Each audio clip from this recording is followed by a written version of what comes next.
Due to the continuation of the war between Hamas and Israel, the Middle East region continues to be in turmoil and worry due to the expansion of tension.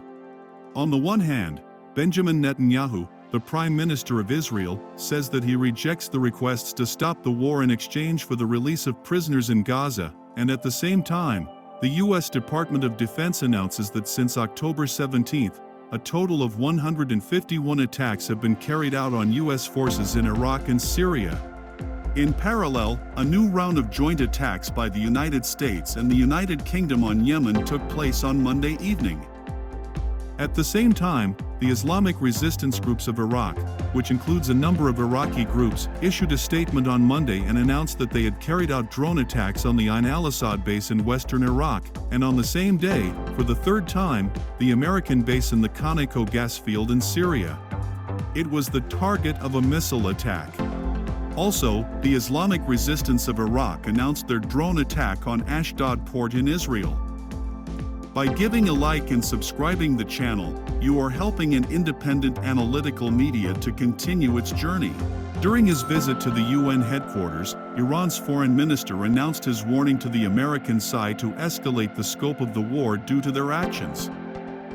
However, EU Foreign Policy Chief Josep Borrell announced on Monday evening that the bloc had reached an agreement on military action in the Red Sea to secure commercial shipping in the area.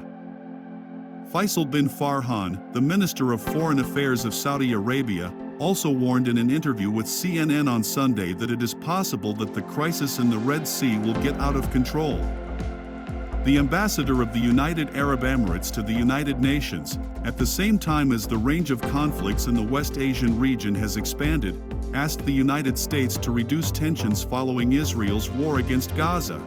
According to the UAE ambassador to the United Nations, the risks are high and the war in Gaza is clearly an open wound that can destabilize the entire region. Meanwhile, Admiral Brad Cooper, the commander of the U.S. Navy's Fifth Fleet, on Monday, February 2nd, in an interview with the Associated Press, claimed that Iran was involved in the Yemeni Houthi attacks on ships during the recent war in Gaza. Admiral Cooper refused to answer the question whether Iran directed Yemen's individual attacks in the Red Sea and the Gulf of Aden, but he claimed that the attacks related to Iran have expanded from the previous threats of this country, which were limited to the Persian Gulf and the Strait of Hormuz, to the waters of the entire Middle East. The commander of the U.S. Navy's Fifth Fleet continued his false claims in an interview on Monday and claimed that the United States holds Iran responsible for the recent drone attacks on ships. Is the region close to all-out war? According to what was said, now observers and media are talking more than ever about the possibility of a large-scale war in the West Asian region.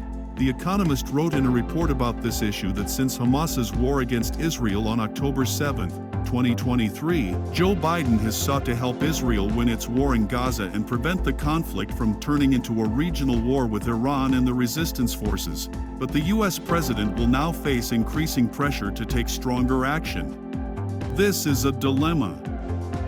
Biden has to do nothing that makes the U.S. look weak or retaliate, leaving the U.S. president at risk of a new war in an election year. Of course, both sides of Iran and America have avoided direct conflict, but the balance may not remain the same. According to this publication, Israel has expanded a not-so-secret war in addition to the open confrontation with Hamas and Hezbollah. In late December, an Iranian Quds Force commander was assassinated in an Israeli airstrike in Damascus. A week later, Saleh al-Arouri, a senior Hamas official, was assassinated in an attack on a Hezbollah base south of Beirut. On January 20th, another missile attack in Damascus killed 5 IRGC members. On January 4th, in an American attack, Mushtaq al-Jawari, one of the leaders of the al-Najba movement, a group involved in attacking American forces, was assassinated by a drone attack on his headquarters in Baghdad. Considering these points, The Economist believes that Biden's best hope is that Israel will win soon or at least reduce the intensity of its war in Gaza and thus reduce anger throughout the region. But Israel has neither been able to suppress Hamas nor return its hostages, and shows little sign of being ready to stop the war. This is despite the fact that the number of Palestinians killed has exceeded 25,000. At the same time, Benjamin Netanyahu strongly rejects any request from Biden to form the future state of Palestine.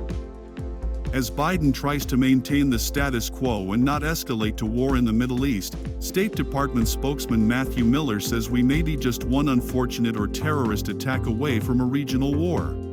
Miller emphasizes that if this process continues and one of these attacks really leads to the death of a significant number of Americans, the American government will have no choice but to attack.